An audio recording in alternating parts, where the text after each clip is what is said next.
The Holy Bible, New King James Version, Genesis 42. When Jacob saw that there was grain in Egypt, Jacob said to his sons, "Why do you look at one another?"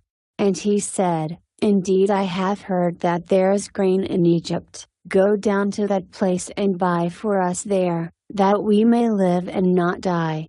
So Joseph's 10 brothers went down to buy grain in Egypt. But Jacob did not send Joseph's brother Benjamin with his brothers, for he said, "Lest some calamity befall him." And the sons of Israel went to buy grain among those who journeyed, for the famine was in the land of Canaan. Now Joseph was governor over the land, and it was he who sold to all the people of the land. And Joseph's brothers came and bowed down before him with their faces to the earth. Joseph saw his brothers and recognized them, but he acted as a stranger to them and spoke roughly to them. Then he said to them, "Where do you come from?" And they said, "From the land of Canaan to buy food." So Joseph recognized his brothers, but they did not recognize him. Then Joseph remembered the dreams which he had dreamed about them, and said to them, "You are spies. You have come to see the nakedness of the land."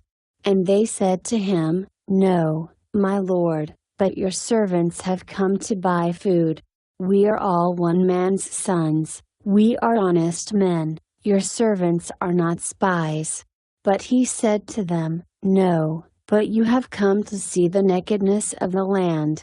And they said, "Your servants are 12 brothers, the sons of one man in the land of Canaan, and in fact, the youngest is with our father today, and one is no more."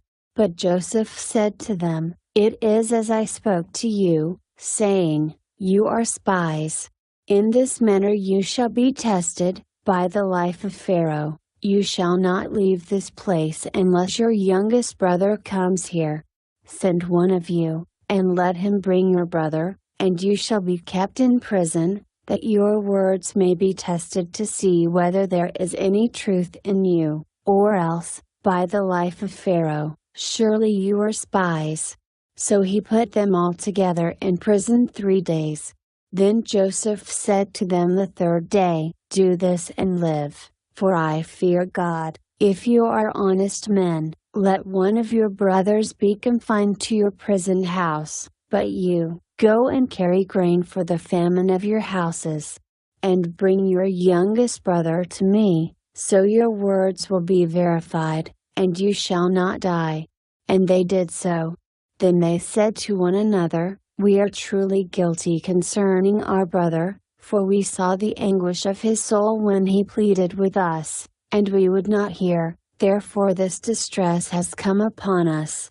And Reuben answered them, saying, "Did I not speak to you, saying, 'Do not sin against the boy,' and you would not listen? Therefore behold, his blood is now required of us." But they did not know that Joseph understood them, for he spoke to them through an interpreter. And he turned himself away from them and wept. Then he returned to them again, and talked with them. And he took Simeon from them and bound him before their eyes. Then Joseph gave a command to fill their sacks with grain, to restore every man's money to his sack, and to give them provisions for the journey. Thus he did for them.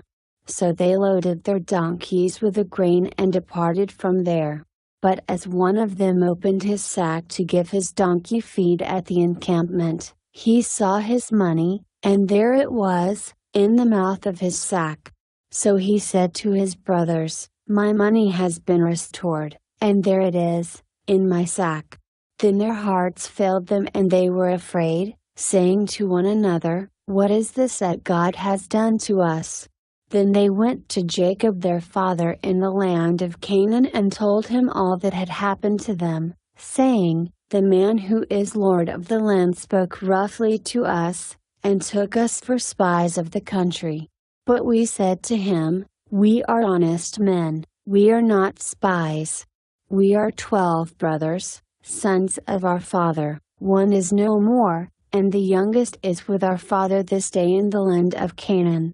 Then the man, the lord of the country, said to us, "By this I will know that you are honest men. Leave one of your brothers here with me, take food for the famine of your households, and be gone. And bring your youngest brother to me, so I shall know that you are not spies, but that you are honest men. I will grant your brother to you, and you may trade in the land."